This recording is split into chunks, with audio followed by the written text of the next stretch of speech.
I'm really tired of letting Republicans pretend that just because Donald Trump humps a flag and does a flyover, he's the most patriotic person in the world. We know that is anything but the truth.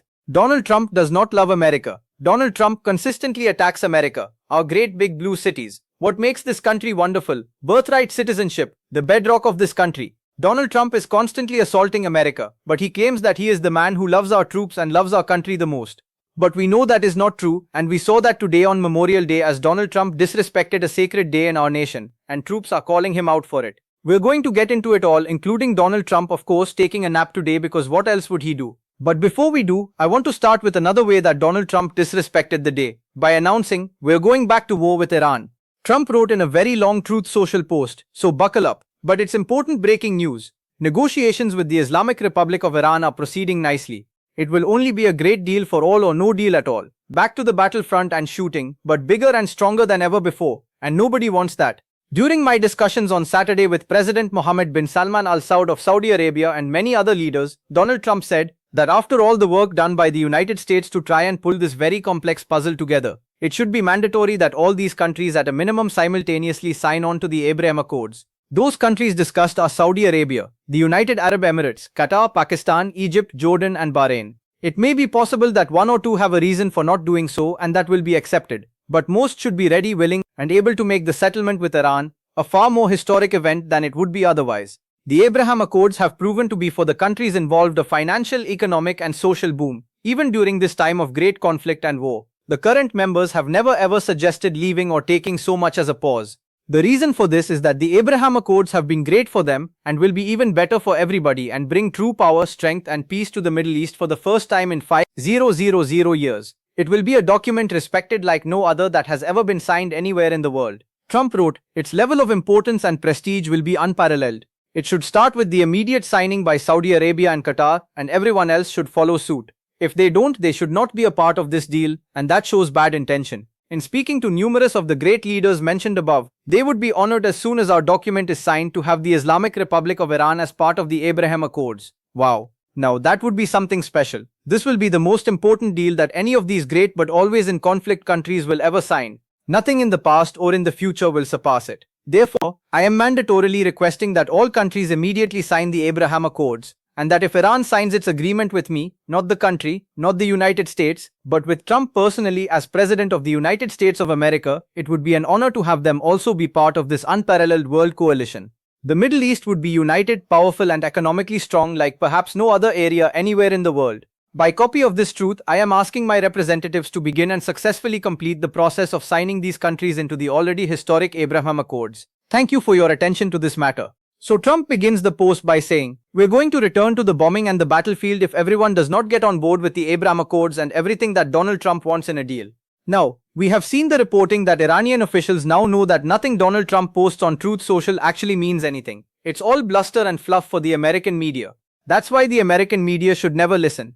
But that's how Donald Trump started this day, a day in which we should remember the service and the lives given for our freedom by saying, you know what? Maybe I want to go back to battle, and I don't care what the outcome is. I don't care how many lives we lose. But Donald Trump tried to make up for that with a little show he put on, right? Of course, Donald Trump would be laying a wreath at the tomb of the unknown soldier. But it didn't go too well. So here we see Donald Trump laying the wreath. But if we look a little bit closer, and journalist Aaron Rupar did, you can see that the hand is not looking too great. So Donald Trump starts his day of remembrance with a Truth Social post saying maybe we'll go back to war. And then he follows that up looking gross. And of course we're going to get into the fact that he fell asleep later at this event. But then what did he do? Another Truth Social post that has our men and women in uniform furious.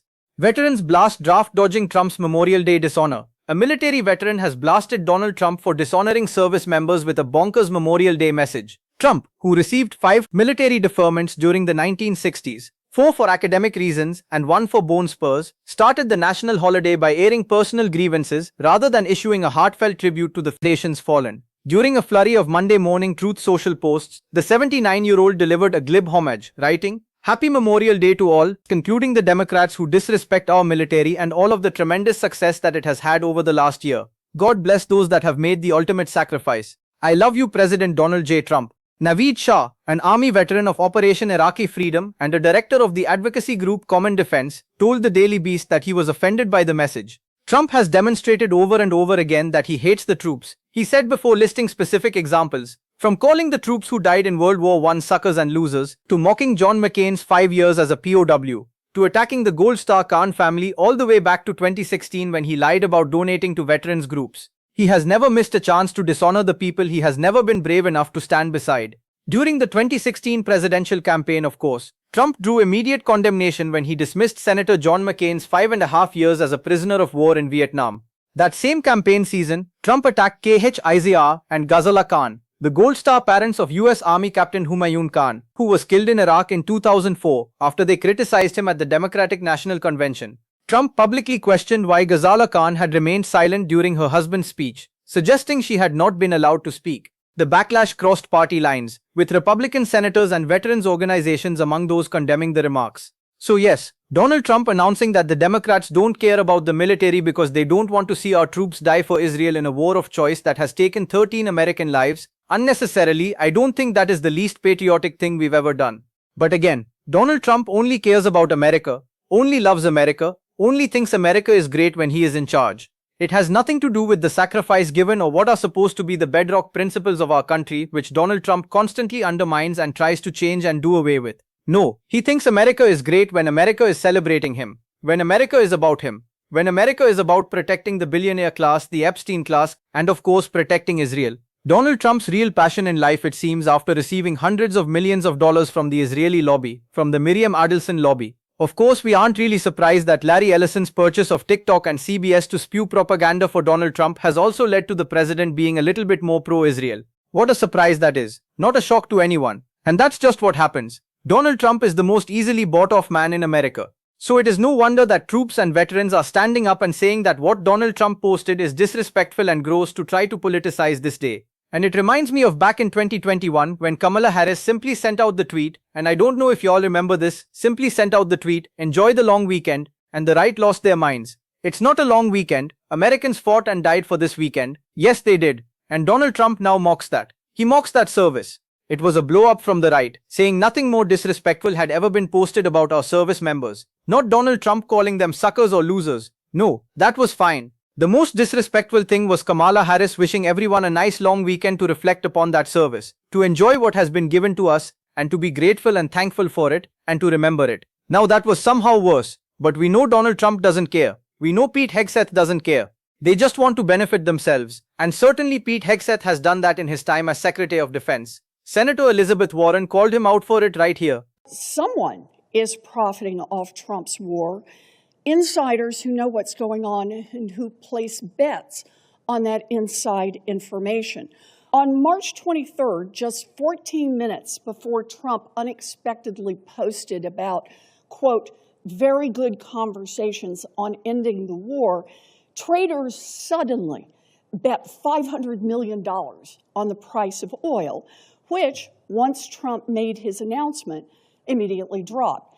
It happened again on April 7th, and then again on April 21st. So Secretary Hegseth, do you have any explanation for these perfectly timed spikes in trading activity other than insider trading? Senator, all I can tell you is that everything we've done in our department, everything we've done with information, in working with the White House and across the interagency has been completely above board. You're saying you're not paying any attention to this insider trading. Is that what you're telling me? That you've paid no attention to this? You haven't noticed it? You haven't done anything about it? What I'm saying is we're focused on our mission of executing for the American people, and what happens in markets is not, in betting markets is not something we're involved in. What happens in betting markets doesn't matter to you, even if the information may be coming from insiders in your office? Senator, it's not something we're involved in at all. I'm also concerned about recent reporting on your own financial dealings with regard to profiting from the war in Iran. The Financial Times reported that your broker tried to buy hundreds of shares in a BlackRock fund invested in defense companies just before the war began. The law clearly prohibits the Secretary. That entire story is false, has been from the beginning, and was made up out of whole cloth. And anybody that looks at it sees how it was worded from the beginning to make it look like I was involved in something I had nothing to do and never have. So any insinuation that I've ever profited other than serving this nation, what I give, what you give, what others give. I'm not looking for money. I don't do it for money. I don't do it for profit. I don't do it for stocks. And that's part of the reason why I'm able to be effective in this job, because no one owns me. No one owns this department. No one owns this president, and we can execute for the American people, and we do. The law clearly prohibits the Secretary of Defense from owning stock in the 10 biggest defense contractors. Other senators and I sent you a letter with detailed questions about this, and you have not given us a response. So I'd like to hear you say, did you, through your broker at Morgan Stanley or otherwise, seek to invest in any defense-related funds right before Trump started the Iran war? I'll give it to you as a big, fat negative. Then let me ask you a second question. Is your broker getting your personal sign-off on any investment in individual stocks? Bigger, fatter negative. He's not getting your sign-off before he makes investments in defense stocks? Can I refer you to your I'm not making investments, agreement? Senator. I am asking, does he know that he has to get your sign-off before he does that? Of course. The I time don't know what of you're the looking for, but you ain't senator gonna has find expired. it. Thank you. Thank you, Senator. I would like to enter into the record the ethics agreement that the Secretary of Defense has signed, that he will sign off personally before his broker makes any attempt to buy defense stock. These people are just in it for themselves, and we need to call that out. I am certainly going to on this show every single day. And if you want to support that, as always, you can hit that subscribe button, leave a like on this video. If you stuck around to the end, drop a blue heart in the comments. Happy Memorial Day to all who have served, to all who have given the greatest sacrifice for our country. It is because of you that we must continue to fight to preserve it.